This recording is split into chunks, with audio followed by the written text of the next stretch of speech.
welcome back to another tech video. Today I'm going to be going through your question, answering it, and hopefully you find the solution.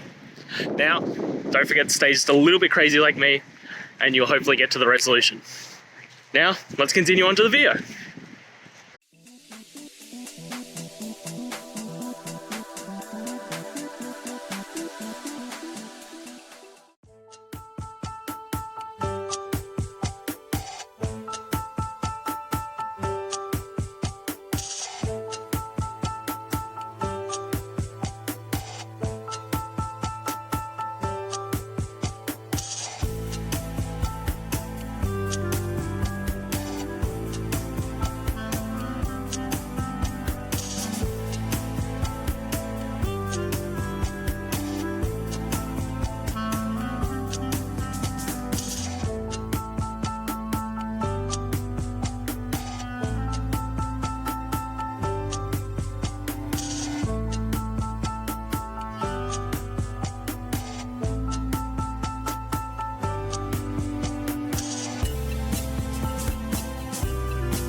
And that's it, guys. We've gone through, found the solutions, and hopefully answered your query.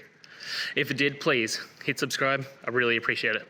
And until next time, I hope you have a good one. Cheers.